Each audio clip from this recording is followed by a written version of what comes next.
இப்போ நம்ம வீனஸ்க்கு அனுப்பப்பட்ட ஸ்பேஸ் மிஷின்ஸை பற்றி பார்ப்போம். அதில் முதல்ல இருக்கிறது வெனேரா. வெனேரா பார்த்தீங்கன்னா 1 2 3 4ன்ற மாதிரி நிறைய ஸ்பேஸ் கிராஃப்டை வந்து வீனஸ்க்கு அனுப்பிக்கிட்டே இருந்தாங்க. அதில் முதல்ல நம்ம வெனேரா 7 பற்றி பார்ப்போம். இந்த வெனேரா 7 பார்த்தீங்கன்னா 1970 சோவியத் யூனியன் லான்ச் பண்ணாங்க. இந்த வெனேரா 7 தான் முதல்ல வந்து வீனஸ்ல போய் தரை இறங்கி நமக்கு வந்து டேட்டாவை அனுப்பிச்சு. அந்த டைம்ல பார்த்தீங்கன்னா நம்ம பூமியை தவிர்த்து வேறொரு பிளானட்ல போய் தரை இறங்கினது அப்படின்றது அதுதான் முதல் வாட்டி. இந்த வெனேரா 7 தான் அதை முதல் பண்ணுச்சு. அண்ட் இதுக்கப்புறம் அனுப்பப்பட்ட ஸ்பேஸ் கிராஃப்ட் அப்படின்னு பார்த்தீங்கன்னா அதுதான் மெகில்லான். 1989 நாசா வந்து இதை லான்ச் பண்ணாங்க.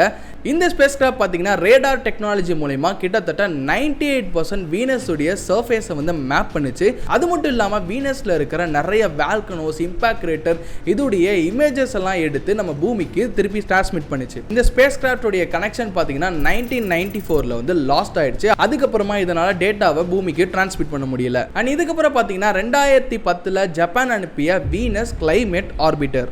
இது பார்த்தீங்கன்னா வீனஸ் உடைய திக்கான அட்மாஸ்பியரையும் அவருடைய கிளவுட்ஸையும் வந்து நிறைய ரிசர்ச் பண்ணி நம்ம பூமிக்கு டேட்டாஸ் அனுப்பிச்சு. இந்த மிஷின் இன்னும் ஆக்டிவ்ல தான் இருக்கு. நமக்கு டேட்டாஸை தொடர்ந்து அனுப்பிக்கிட்டே தான் இருக்கு.